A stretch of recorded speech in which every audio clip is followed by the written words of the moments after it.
Many thanks, Anne. Our closing moments with Dr. Yemi Oke. Trying to go through that publication, one of the things you did say in that publication on the Manitoba hydro and electricity undertakings in Nigeria, because this will give us an idea of so many things you talked about, and you said you were writing not to scare them away from the new electricity undertaking in Nigeria, but it is your intention to flag Nigeria as a dangerous zone to would-be direct or indirect investors in electricity.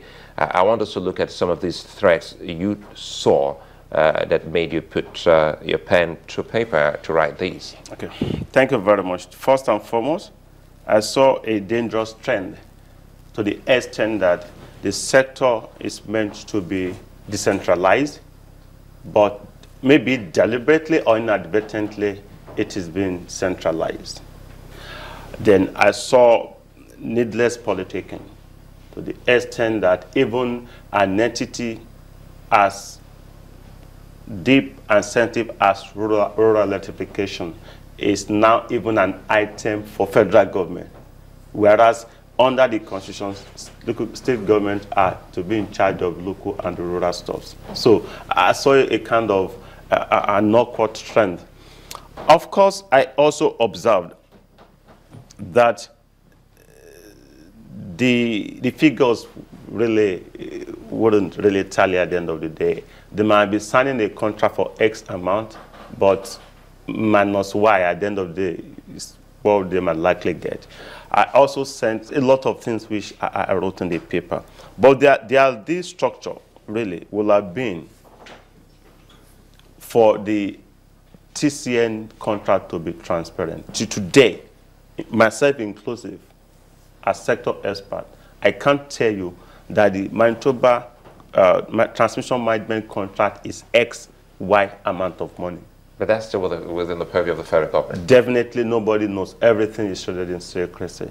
A lot of things. Let's leave that. Recently, I listened to you guys when you invited the MD of the NLNG, Nigerian Liquefied Natural Gas. And the gentleman said a lot of things that wouldn't make sense to some people, except those who have the expertise to get it.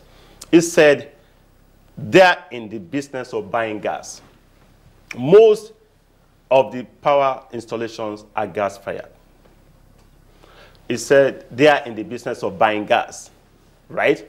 And the structure they have is such that they are able to buy gas at 20% more. It's like if gas is 20 naira, they're able to pay 200 bucks for it because they really need gas. The reason why that is happening is because they already have in place gas purchase agreement with take or pay option, which means whether or not the buyers that are already buyers who probably have signed an undertaking to keep buying gas, whether or not they need the gas, they pay.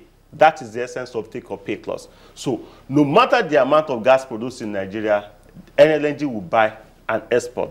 So it makes commercial sense for gas producers to produce gas and sell to NLNG, as against giving to the power sector people to lead Nigerians. One, we're still struggling with the metering issue. They can't pay commercial values because we don't have this critical mass in terms of consumption. The consumption structure is such that you have 10 consumers and you tax them in terms of tariffs, as against having 20,000 power consumers and spread your cost. You understand? That's the problem we're having. But is that really, can we really say that? Because when we say that, what we seem to be looking at are, individual consumers. We have, for instance, companies. A lot of companies have moved out, or companies, who have invested so much in generating their own power. I think it's the front page of Daily Independent now. We're looking at 540 billion naira yearly for just telcos to power their equipment. Can we really say that, they don't really have customers who are willing to buy if they can provide power at a reasonable rate? The point I'm making is that, one, they don't have enough to distribute to those entities. The only entities, those that could afford to have their own installations are the big players. This power project is not something that is cheap, it's expensive. Only big players can afford that. So upcoming enterprises, upcoming mid-level entities may not be able to afford that. And what we need is to expand the net, the consumer net, as against overtaxing the existing ones. That's what I'm saying. If you have more powers, we have more customers, we can spread the cost. So even the gas they are relying upon to power, to fire those stations, is competitive because LNG is going to buy at a price they cannot match and export. That's one major problem we are having. And again, the trend is such that power sector is probably the most important thing in the country, because I went to Chrysler plant.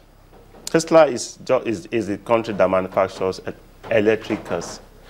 Countries are moving from hybrid cars. Hybrid is the one that will use fossil fuel like petrol or diesel and a bit of electricity.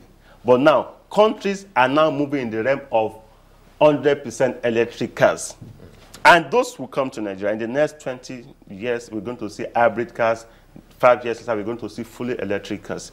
So your car will only be able to move. You will not be able to come to this station except you have power to charge your car.